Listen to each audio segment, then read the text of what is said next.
All right, so we are interrupting that broadcast to get you these live visuals of Prime Minister Narendra Modi, who has just landed in Maldives. This, remember, is, of course, his first state visit after he has, in fact, assumed the Prime Ministership in his second term. So we can expect the Prime Minister to, in fact, step out of the plane in just a while from now. This is a very significant and a very symbolic visit, considering the importance that the Prime Minister has attached to neighbourhood, quite clearly stating out that this is, of course, going to be an outreach for India's neighbourhood first. And this is also in many ways extremely symbolic, considering the fact that there was a lot of talk over the course of the last decade of the string of pearls theory, where China was increasingly exercising and projecting its power in the Indian Ocean region. But this is a clear counter to that. Prime Minister Modi will be in Maldives today. He's also expected to address the Majlis, that is the Maldivian Parliament, and later on tomorrow the Prime Minister will also be stopping over in Sri Lanka for a brief bit of time. I have with me Ambassador Rajiv Bhatia. Ambassador Bhatia, this is very significant in terms of how Prime Minister Narendra Modi, in fact, carries out his diplomacy. He's not wasted time. He was sworn in on the 30th of May, and now, today, he is in Maldives, and this is very symbolic. It is about strengthening India's relationship that it has with its neighbours, and it's also for, if you were to look at it, why Maldives? Maldives is a very small nation. It has a population of just about 430,000 people, but significantly, strategically, it is very crucial for India in the Indian Ocean region. Indeed.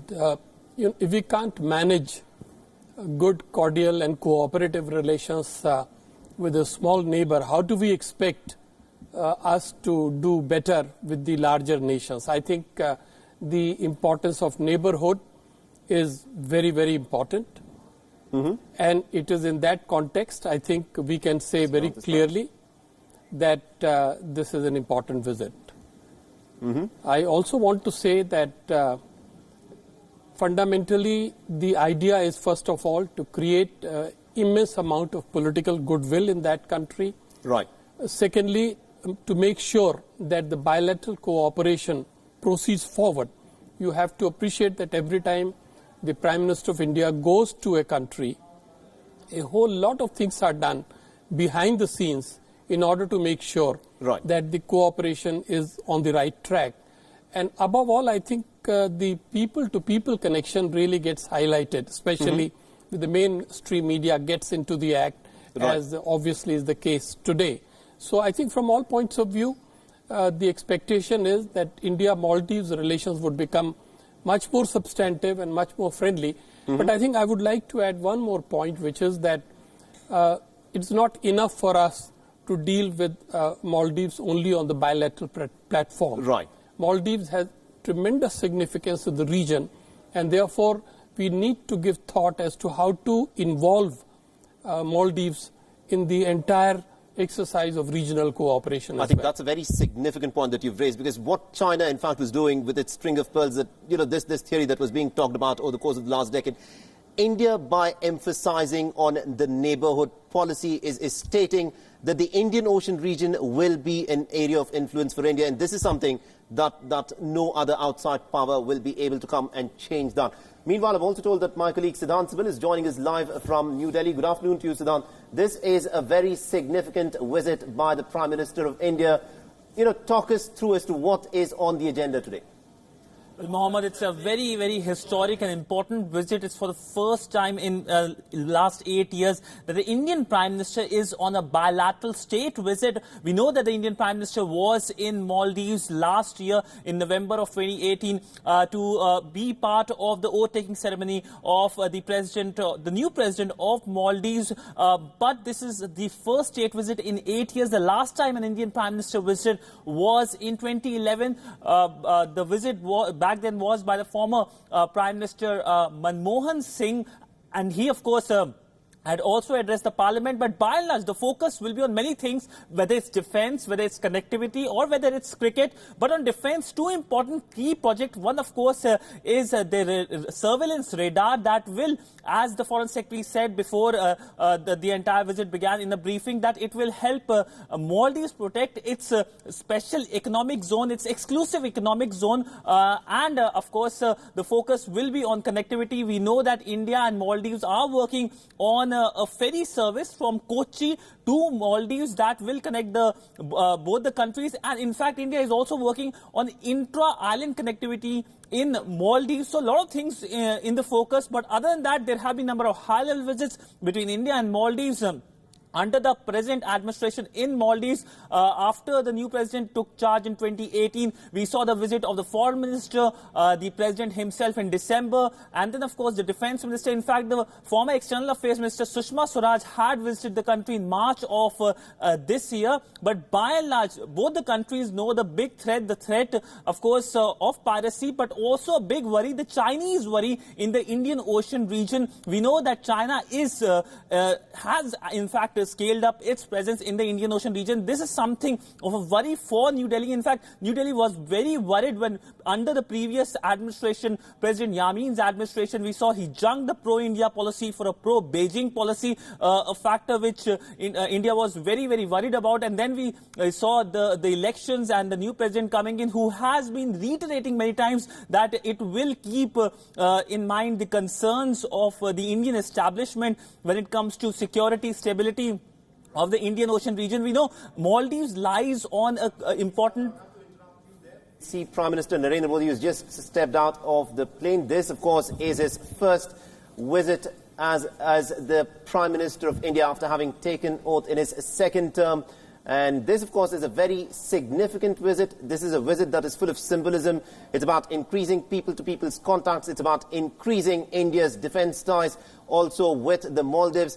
And this in many ways, and Ambassador, if I can bring you in on this, something that Narendra Modi has very smartly carried out, where he has done away with the old conventional ways of doing diplomacy, and the choice of, in fact, visiting Maldives, in a week span from the time that he's taken oath as the Prime Minister, is in fact telling about the energy and the innovativeness in which he carries out his diplomatic efforts. You're quite right on that. I think the timing is very significant, but I think, as I was saying earlier, it is the design of the visit which also should be taken into consideration. Mm-hmm. It is based on the fundamental idea that the relationship with the neighbor should not be just a government-to-government relationship. It has to be, first of all, a holistic relationship where political, strategic, economic, developmental, and cultural aspects are all woven together. Mm-hmm. But most important, the people-to-people dimension should be brought in. Right. And that is the reason why we are seeing today how Maldives has responded by making sure that mm-hmm. it does its best to acknowledge the Indian Prime Minister. And now that we know about the awarding of this highest honor mm-hmm. of Maldives to the Prime Minister, that also adds further to the overall historic significance of the visit. I think that's an important point. This is, of course, Maldives recognizing the role that India perhaps has to play in the Indian Ocean region, and considering the strategic significance of Maldives. Siddhant, if I can bring you in on this, because this is quite clearly Prime Minister Narendra Modi going on about his diplomacy. He's picked up from where he had left off in his earlier term, and he has not wasted any time, and he's hit the ground running by visiting Maldives in virtually the very first week since he has taken charge as the Prime Minister of India again.